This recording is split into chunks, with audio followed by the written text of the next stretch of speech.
श्री कृष्णाय नमः। श्री गोपीजनवल्लभाय नमः।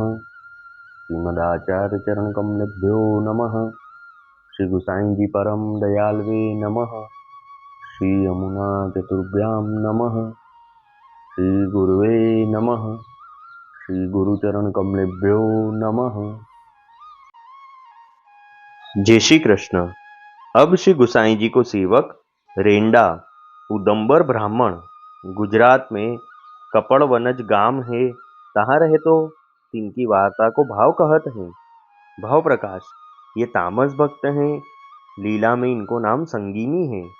नागवेली काते प्रकटी हैं, ताते उनके भाव रूप हैं। वार्ता प्रसंग एक। सो वह अवधूत दशा में रहतो, ब्याह जन्म हिते नाही कियो। सो एक समय श्री गुसाई जी आप गुजरात पधारे हते, तब वाको नाम सुनायो हतो। तब रेंडा ने श्री गुसाई जी से विनती कीनी, जो महाराज मेरे तो कछु संग्रह है नाही, मैं तो अवधूत दशा में रहत हूँ। सो अब मोको कहा आज्ञा है, सो आप कृपा करी के कहिए। तब श्री गुसाई जी आज्ञा किए, जो तू अपने हाथ से रसोई करी भोग धरी महाप्रसाद लीजियो, और रसोई करीबे को अपने मन में सुख मानियो, दुख मती मानियो, या ही ते तेरो भलो होएगो। तब रेंडा ने विनती करी, जो महाराज भोग धरीवे को सेवा पधराई दीजिए। तब श्री गुसाई जी ने रेंडा को ब्रह्म संबंध करवाए के पाछे एक श्री नवनीत प्रिया जी की कुलही लाल पधराई दिए, और आज्ञा किए, जो रेंडा तू इनको अपने प्राण ते प्रिय जानियो, नेम करी के नित्य रसोई करी के भोग धरी महाप्रसाद लीजियो। ऐसे रेंडा सो आज्ञा किए। पाछे श्री गुसाई जी आप श्री गोकुल पधारे। ता पाछे केतेक दिन पाछे रेंडा ने मन में विचार कियो, जो श्री गोकुल चलूं तो कछुक दिन श्री गुसाई जी पास रही के खवासी की सेवा करूं। यह विचार करी के रेंडा चले। सो कछुक दिन में श्री गोकुल आए। सो श्री नवनीत प्रिया जी के दर्शन करी के बैठक में आई रेंडा ने दंडवत कियो। तब श्री गुसाई जी पूछे, जो रेंडा तू बहुत दिनान में आयो है, सो कछुक दिन यहाँ रहेगो। तब रेंडा ने विनती कीनी, जो महाराज कछुक दिन आपकी खवासी करीबे को मनोरथ है। तब श्री गुसाई जी कहे, जो सुखेन रहो और खवासी करो।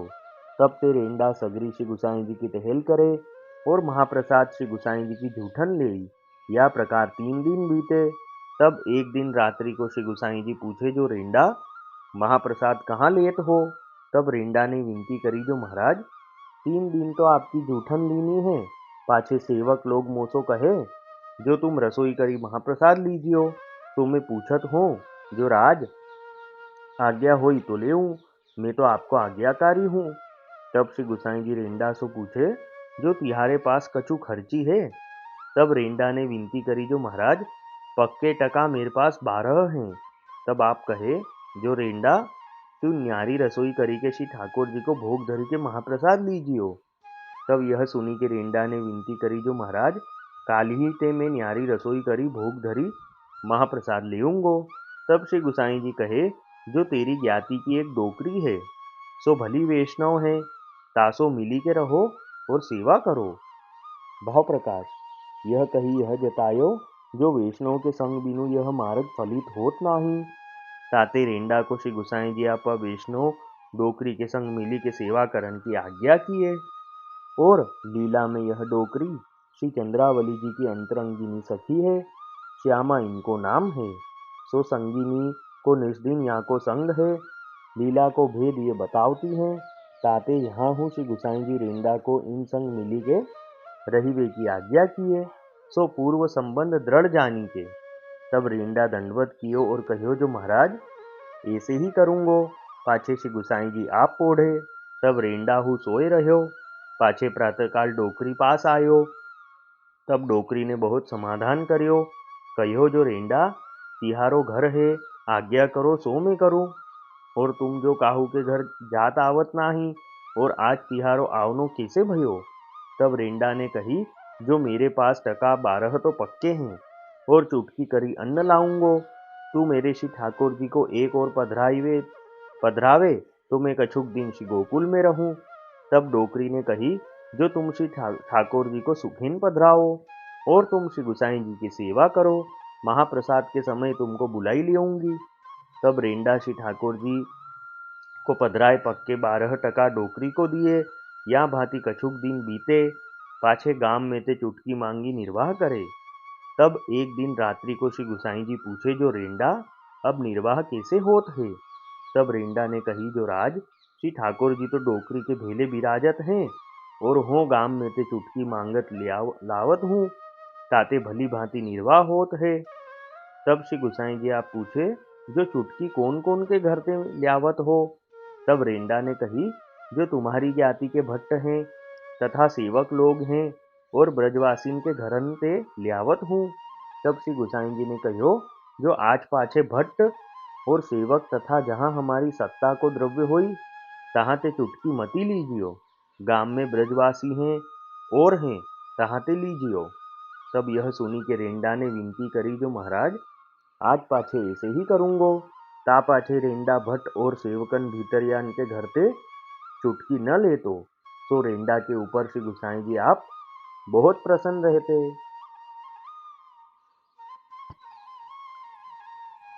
अब वार्ता का संक्षिप्त सारांश हिंदी में। अब श्री गुसाई जी के सेवक रेंडा उदब्बर ब्राह्मण, ये गुजरात में कपड़वनज गांव में रहते। ये तामस भक्त हैं। लीला में इनका नाम संगिनी है। ये अवधूत दशा में रहते। तो एक समय जब श्री गुसाई जी आप गुजरात पधारे थे, तब इनको नाम सुनाया था, और श्री गुसाई जी ने रेंडा को श्री नवनीत प्रिया जी के लाल कुल्हे पधराए और ब्रह्म संबंध दे के आज्ञा करी कि तू इनकी नित्य रसोई करके भोग धर के महाप्रसाद लेना।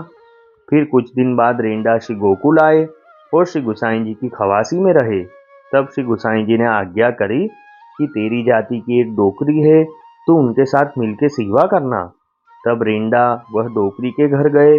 तब वह डोकरी ने बहुत आदर से उनको अपने घर में रखा, और श्री ठाकुर जी भी वहीं पधराए, और रेंडा के पास 12 रुपये थे, वह भी उनने वह डोकरी को दिए, और फिर रेंडा रोज सीधा लेने जाते, ऐसे निर्वाह करते। तब एक बार श्री गुसाई जी ने रेंडा से पूछा कि तू सीधा किन किन के घर से लेता है। तब रेंडा ने विनती करी कि आपकी जाति के भट्ट और सेवकन लोग और ब्रजवासी के घर से लाता हूँ। तब श्री गुसाई जी ने आज्ञा करी कि आज के बाद भट्ट और सेवकन तथा हमारी सत्ता का द्रव्य जहाँ होए वहाँ से मत लेना, और बाकी जो गांव में ब्रजवासी हैं वहाँ से तुम लेना। तब यह सुन के रेंडा ने विनती करी कि महाराज अब ऐसा ही करूँगा। सो रेंडा के ऊपर श्री गुसाई जी आप बहुत प्रसन्न रहते। वल्लभी वैष्णव सदा सुहागी, जो श्री वल्लभ शरणे आवे सो पूरण बड़भागी। गल तुलसा की माला सोहे भाले तिलक रसाला, तापर वल्लभी मुद्रा सोहे मुख बोले गोपाला। तन मन धन वैष्णव पर वारू, गाँव श्री गिरधर लाला। आज सभा में पूर्ण रहत हैं सूरदास नंदलाला। वल्लभी वैष्णव सदा सुहागी। जय श्री कृष्ण।